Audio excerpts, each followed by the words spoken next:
People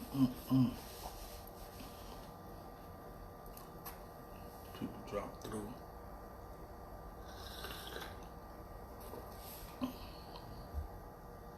Just trying to test my handle.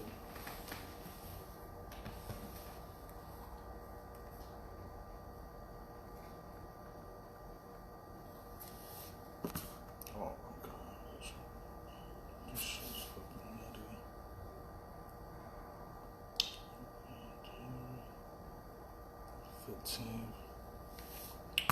Top of the morning, top of the morning. You already know. Sunday studies with Shabazz. Today the person that we're talking about today is Reverend Dr. Martin Luther King Jr. You already know. The topic is how did Dr. King's dream turn into America's nightmare? You already know. His birthday just passed too. A lot of people think his birthday was on Monday. It's on Monday, but actually it ain't. It's on January 15th. Buenos dias, mommy. Jennifer, you already know, man. Morning. What's up with y'all? How's everybody? How's everybody doing? Get this down. Bam.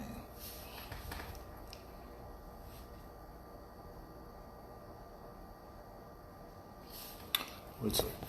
More people drop through. At least the people I tagged.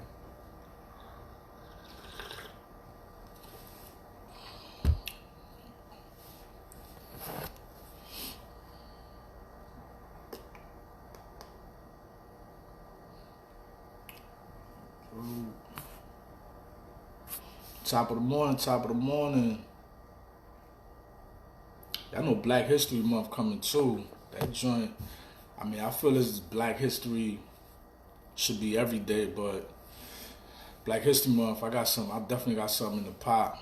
Hopefully, if it be the will of God, I get to put it out there or whatever. You know.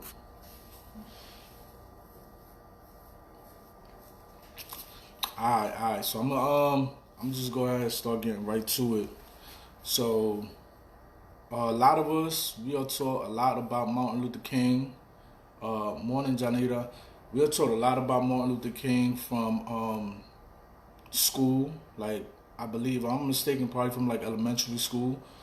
But we are not told like the whole story on Martin Luther King, or even a big percentage of his like life. We are only taught the basic things. Oh, he was a nonviolent civil rights leader. Okay, there was a lot of nonviolent civil rights leaders. You understand what I'm saying? And although he was probably the most I love you too, sis. You already know. Although he probably was the most popular or the most known civil rights leader, there was a lot before him and a lot after him. But what we are not told is what actually changed in Martin Luther King's I had a dream speech, or in his ideology that brought his demise. What changed in his speeches and his views that shook America up a little and ultimately brought his death? Alright, I'm gonna keep it straight oil. I'm gonna keep it straight to the oil with you. What changed is Martin Luther King, he grew up in the church. We all know this. He got his PhD in theology, which is the wisdom of God, or what all pastors and ministers got to go through in order to become, I guess, certified or whatever for the church. I thought the Bible was enough, but apparently it's not. You gotta go to school for it. He's a what else? He had won a Nobel Peace Prize, in 1964. That was 4 years before he died. He led the Selma Montgomery march, right? We know that. That was a bad thing, because all that was nonviolent. Like the Selma thing was nonviolent, and our people got like bit by dogs. They got dogs suck on them. They got beat by police and nightsticks. They women and children, all like, you know what I mean? So, but still, you know, that man, he went from wanting integration and just race mingling. He just wanted us to have equal rights with white people. That's all he really wanted. That was his whole, just look at me as your brother or look at me as your sister, like between blacks and whites. What changed was later on in his years, like probably like after the Nobel Peace Prize, was probably like 1965. Well, yeah, actually it was after Malcolm's death. After Malcolm X's death, he started preaching equality and money now. Like inequality and the equal opportunity, in the sense of equal opportunity to make money in the black communities as well, allowing us to create our own businesses. Because you know, at one time, you know, we had businesses on chunks of land all over New York and a lot of other places. But you know, after a while, you know, it was just like our people were so like mentally dead and getting so mistreated due to many racist acts that we started losing our businesses. We started investing badly. You know, we wouldn't invest in each other. We would appease the white people or the white man or the rich Jews. We would want to spend our money with them and not within our own. So we started losing our businesses. You know, and once he started talking that, nah, we want money, we want land, we want to be able to work in the same place y'all work. We want to be lawyers and all that too, and architects. We don't want to just be what they told Malcolm, carpenters and stuff like that. Like, yeah, we want to make money too, and we want to take that money and invest that in our people. Now, I mean, this didn't happen till like 1965. His ideology didn't switch to 1965 because in 1965, although him and Malcolm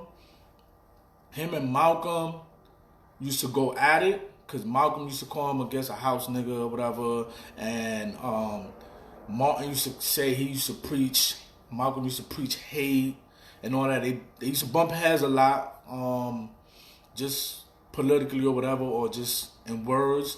But when Malcolm left the Nation of Islam, he started reaching out to a lot of black leaders, and one of them was Martin, and they made amends and they shared their ideas, you know. And Malcolm kind of like sparked something in him, along with Elijah Muhammad. But Malcolm kind of sparked that in him, where it was like, listen, brother, understand you want integration, but that really ain't work for us in the past. We can't really expect it to work for us now. You know, what we do need though is land. We need money and all that. So after he met with Malcolm, he was sparked kind of by Malcolm a little, but it wasn't until he sat down with Malcolm's teacher, which was the Honorable Elijah Muhammad. Once he sat down with Elijah Muhammad, that was it. Now, I mean, when I was in prison, I actually heard a tape of an interview because Elijah Muhammad was being wiretapped from 1934 until he passed away. He was being wiretapped by the feds. So, and one of the wiretaps is a conversation between him and Martin, and he's trying to convince Martin, like, listen, bring your followers over here with my followers, and together we'll be able to have everything we desire, you know? And it was like, and I'm going to try to quote it verbatim, but if not, you could probably Google it or something, or find it on YouTube or whatever. But, or go to the Library of Congress where they have all our information, you know? And Martin's response was, I'm starting to believe what you're teaching. I'm starting to believe that the man is the devil. However, I'm afraid, you know. So, yes, in one sense he was afraid, but in another sense he had enough courage, I'm gonna change my rhetoric. I'm gonna go ahead and start really preaching something that's really more beneficial for our people. My people, which are black people. And that's where everything changed for Martin. That's when the government was like, you know what? Nah, we're gonna start really wiretapping him. This man is a communist. He's radical. That Martin a radical. Martin didn't even want to hurt a fly, but he was a radical to the FBI, and they eventually, if you ask me, they eventually killed him. A lot of people try to say, "Oh, that's conspiracy theory," and I'm like, okay, well, he was going to a predominantly black hotel when he got killed in Memphis, 1968, April 4th, 1968. He was going to a predominantly black hotel, and somebody on his security detail told him, and Reverend Jesse Jackson was there, so he could vouch. They told him, "Oh, nah, I don't think you should go to this black hotel because everybody's gonna know you here. You should go to this predominantly white hotel." And when he went to that hotel, as we can see in the most popular picture of his assassination, he was killed right at the door. He was killed right at the door, entering the hotel room or whatever, or on the tier of the hotel. And the sniper was already across. So, is it a coincidence? Like, everything ain't conspiracy, but everything ain't coincidence neither. Is it a coincidence that this man was already booked at one hotel, was instructed by somebody on his detail to not go to this predominantly white hotel, and when he's entering there, it's like already a sniper ready, like on deck to shoot him down. Supposedly at a hotel where nobody would know he would be at, where nobody would assume he would be at, because he's a black leader going to a predominantly white hotel. See, a lot of people want to say, "Oh, that's conspiracy theory." I mean, you can look at it. You can look at it for what you want. Like, you look at what I'm telling you now, and what history says about his assassination, as well as Malcolm's, and then you look at what happens today. You think them things that happen in real life that we see, these people killing, these people, FBI, CIA, sending people to get killed, invade countries and all that, you think that's a conspiracy? No, it's a reality. It really happens. So what, if a thing happens for real now, what makes you think it wouldn't happen in the past? That's something we got to really take in consideration. But a lot of people make the misconception that Martin was soft, that he was a jigaboo, that he was Uncle Tom, that he was all these things that are not manly. That's what it's said about him. But let me tell you something, and let me ask all y'all a question. Look at yourself in the mirror, right? Knowing what was going on in them times, in the 50s, in the 60s, 70s, and prior. 70s and prior. Look at everything that was going on. All the racism. People getting German Shepherds suck on them. People getting hosed down by water hoses, fire hydrants. People getting beat, their heads beat in by police. You know all that. We know all that from history. They don't even hide it from us no more. You can YouTube all this. You can Google all this. We know this happens. And look yourself in the mirror and ask yourself, would you have been bossy enough? Would you have had the courage enough to still stand up against dumb oppressors, even though you knew this was coming? You knew there's a possibility they could come beat your heads in, kill y'all, shoot you down, put you in jail and all that, and tell me you were willing to stand up and do that. A lot of people wouldn't admit that. A lot of people wouldn't admit that they would not stand up for that. And to say that man is soft and he stood up for that speaks volumes of yourself. So I'm one of the people that grew up under, when I first started my school of thought or seeking knowledge, Malcolm X was definitely somebody that I was informed of highly. Oh, Malcolm X, and the Black Panthers, of course. So to me, Malcolm X, from what I studied, was like the gangster, like what we call, he was the gangster, he was the tough one, and Martin was the soft one. Always been taught that. From school, we've been taught. You see a picture on the top of the blackboard. It has a picture. You know the ring. You know I have all the black people: Harriet Tubman, Malcolm X, everybody, and they will have Martin. You know, leader of nonviolent. You know, so to me, growing up, and to a lot of people I grew up with, he was always soft. Shoot, to this day, even in the world of battle rap, a revolutionary kind of conscious rapper would be considered Malcolm, while one that's more passive and would be considered Martin. All right, cool. I understand y'all. I understand y'all school of thought, but make no mistake, that man was not soft. To have all that happen to him and still, stand up every single day, go to jail, come out, and the next day right back at work. You know, like, you gotta have a lot of courage for that. So please do not be fooled. This man was not soft.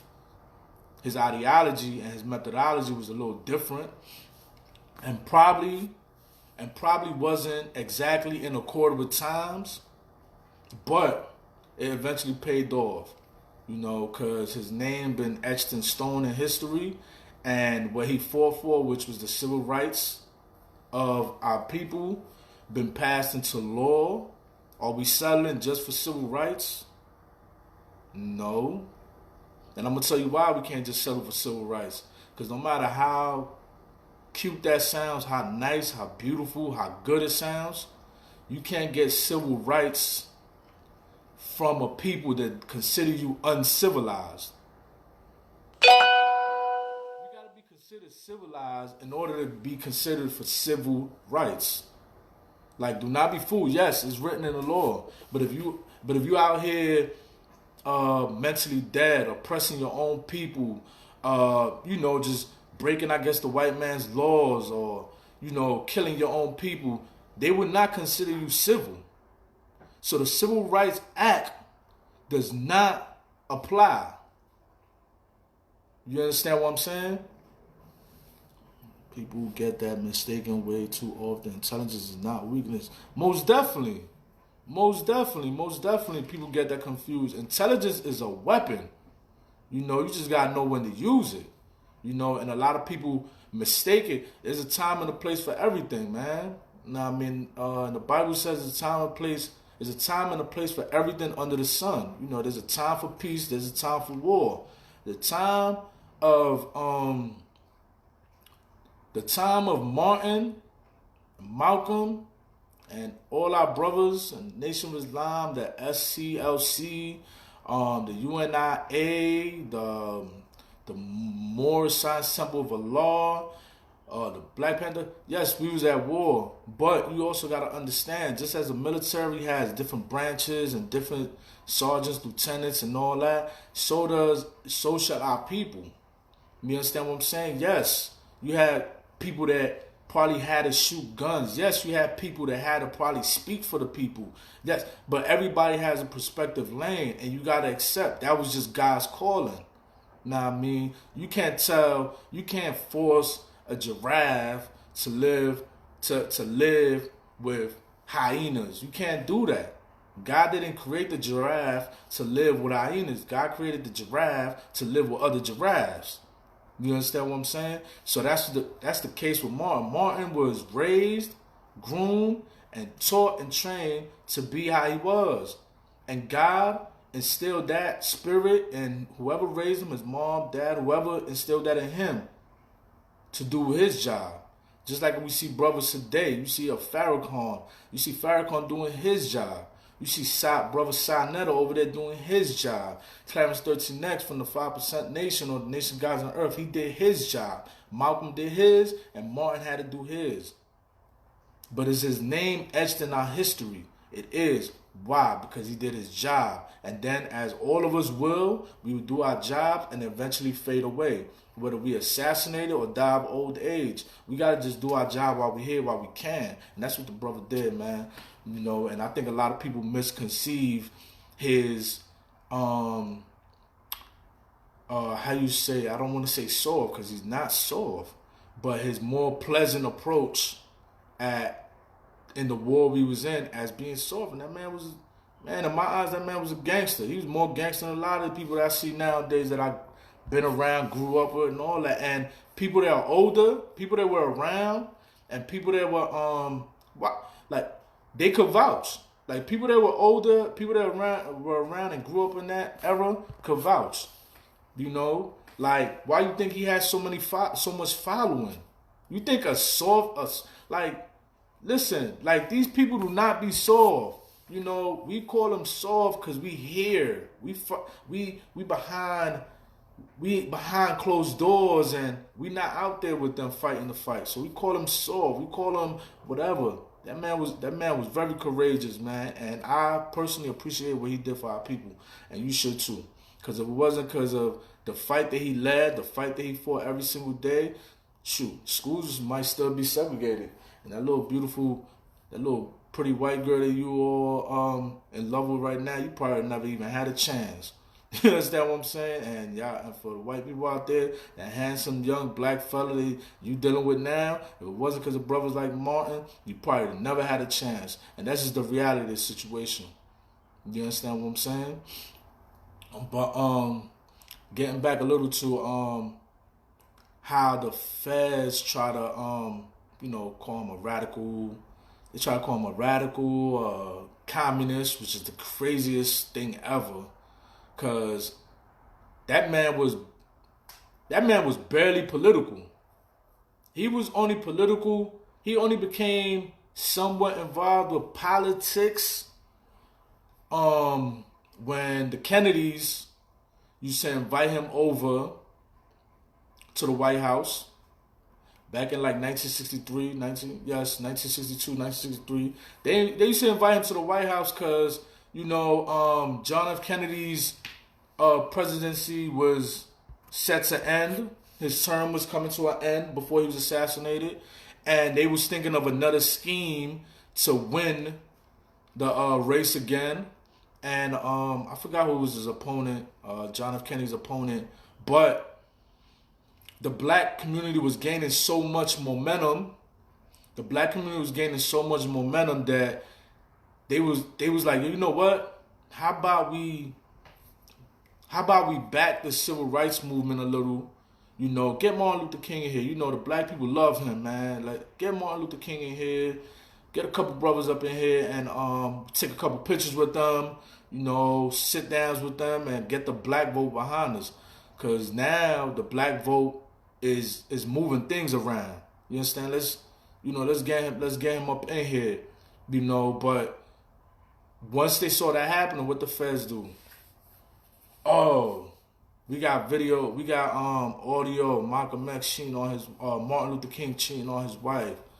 Oh, we got audio of Martin Luther King making love to white women and saying forget the people and he don't care about the movement and alright. All that's cool. I'm sorry. But I'm not gonna act holier than thou. You understand what I'm saying? I'm not gonna act like I'm sinless. We're not gonna do that. Now, I mean, at the end of the day, he was a human being. Whether he did these things or not, I don't know. I wasn't there. I wasn't recording the audio. I don't know who placed it, but I do know that the people that are claiming they have this audio are very evil people, and that's all they ever did. Did y'all not hear? In my last one on the Malcolm X, the life and death of Malcolm X, there's a memo, and you could look this up. There's a memo, June 5th, 1964, signed and stamped by J. Edgar Hoover, who was the chairman of the FBI at the time, saying we must do something about Malcolm. You understand what I'm saying? Like, do what? We know he got assassinated. We know one of your federal agents was one of his bodyguards or his on his security detail. So you want me to sit here and believe that? You want me to sit here and believe just an audio that y'all put out? The same people that kill us and divide us all the time. You want me to just believe that? No. I gotta be there, man. That's how I'm giving it up. Like, I don't sit here and believe everything people say and all that. I only believe some of that. You know what I mean? If it's circumstantial. You understand what I'm saying? For example, if you tell me, if it's just me and one of y'all, you know, and I tell you something, later on it becomes public information, well shit, I know I only told you. You know, I don't need paperwork for that. I don't need none of that. I don't need wiretap for that. I know. So whether anybody in the world believes me or not, oh well, it doesn't matter. But I know. Other than that, you gotta give me some physical proof, man. You understand what I'm saying? And that man got that they started sabotaging that man once they started seeing that he's in the White House. So now not only does he have the support of millions of black people, not only does he have the support of poor white people, now he's getting the support of the highest seat in the country or possibly the world. Now I mean, which is the president. Like he's getting backing from him. Now he gotta get up out of here. He got to get up out of here, and that's exactly what happened. We're not going to fake it. Now, I mean, you seen what happened with that general in Iran just now. This man helped America and other countries defeat ISIS in Iraq. 4 or 5 years later, what happens? They kill him. You understand what I'm saying? Like, is it far-fetched to believe that the feds had something to do with Martin Luther King's death? No. You know, it was his rhetoric that changed. It was his ideology and methodologies that changed. Once he met up with Elijah Muhammad, I mean, once he had made amends with Malcolm X, he started to say, you know what, man, forget all that spiritual clean puff stuff. Yes, I believe in God. Yes, we believe in the Bible and all that. But listen, we got to make some money. And once you make money, I mean, it says it right on a dollar bill. That's a Federal Reserve, man. Once you start wanting their money, you got to get up out of here. That's just how it is. Like, you gotta get up out of here. That's like when people evade tax rate. Whoa, you're not giving us our money. You gotta go to jail, man. Like, you understand what I'm saying? Like, that's just how it go. Like, you know what I mean? He started playing with them people's money, man. They ain't like that, not even a little bit. You know what I'm saying? So I believe from my views and my studies that is what made his dream changing, is what shook America. That's my opinion. You know what I mean? Right now, because I definitely got to make this a little short, because unfortunately, I have some errands to make this morning, and I got to spend time with my little cousin. I know y'all be seeing me, the little cute baby I be always holding. Yeah, I got to go spend some time with her, because I ain't spent time with her for a little bit, man. But, you know, man, I'm leaving the floor open for any questions, suggestions, and comments. You know what I mean? I appreciate all the support from y'all, man. And y'all need to know this. This is gonna be the last live I'm doing on Facebook. I'm about to take all my work to Instagram. So if y'all don't have me on Instagram, I advise y'all to follow me. The name is the same. It's Justice_Shabazz. Now I mean, go ahead. It's public, so all you gotta do is just follow. It ain't no, just follow. Now I mean, you're gonna see a couple pictures I'm putting up and all that.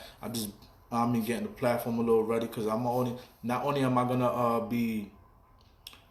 gonna be doing these lives on there, but I'm also gonna be sharing my up and coming clothing line. Y'all seen it already. Now I mean, Genius Clothing. That's Genius, GENYUS. Website's gonna get set up today. Actually, go to my cousin's house. I'm gonna try to get her to do that for me today. So we're gonna have a lot of good things. Education is a must, so I'm never gonna stop teaching. I'm never gonna stop studying. Do you understand what I'm saying? My advice is y'all do the same. But until the next one, man, y'all already know, man. Holla at your boy, man. Peace.